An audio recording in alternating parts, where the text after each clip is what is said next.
চারটা, 1 2 3 4 কয়টা? সা রে গা কয়টা হইছে? চারটা। যদি আমি বলি সা রে গা মা তিনটা করে, তাহলে এখানে থামা যাবে? থামা যাবে না। করো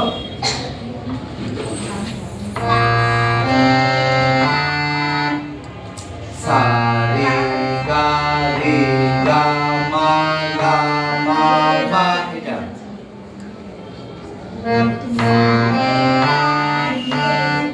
সা রে গা মা, বলো তো।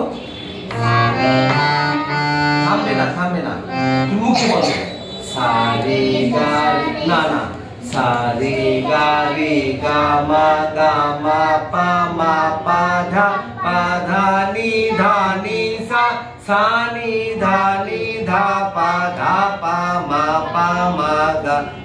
গা রে সা। ঠিক আছে, এটা বাসায় নিয়ে করবা, সবাইকে দেখতে হবে তো, একজন করে দেশে আসো তাড়াতাড়ি। আবির যাও, কে তুমি আসো। কত নাম্বার পারো? এই নতুন, একেবারে নতুন। সমস্যা নেই, নতুনদের একটু সুযোগ দিব, সবাই সমান করো।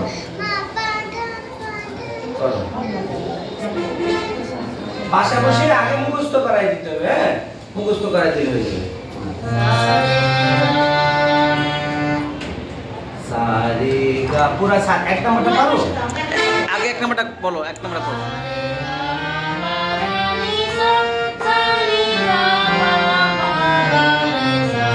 শোনো, তাড়াতাড়ি করে বাজাইতে পারলে হয়ে যায় না, আস্তে আস্তে বাজাইতে হবে।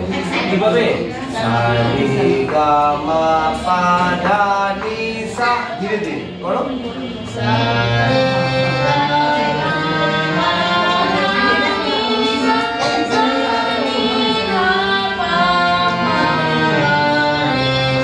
এই তো আ করো, আ।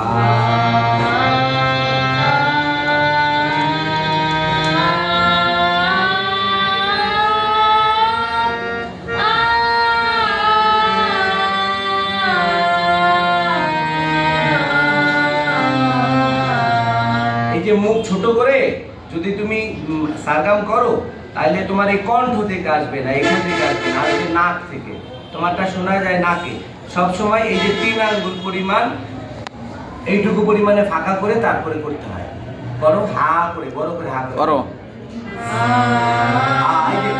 এটা একটু বড় করে হা করো, আরো বড় হা করো।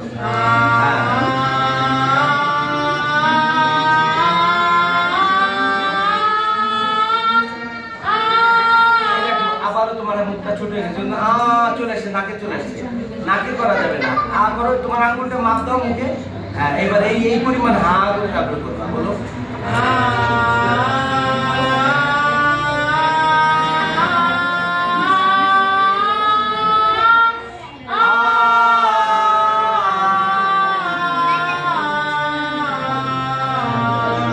ঠিক আছে, বাসায় এটা বেশি করে প্র্যাকটিস করবা। আর এখানে একদমই প্র্যাকটিস করবা। দেখো শারদ, এটা কি বলে?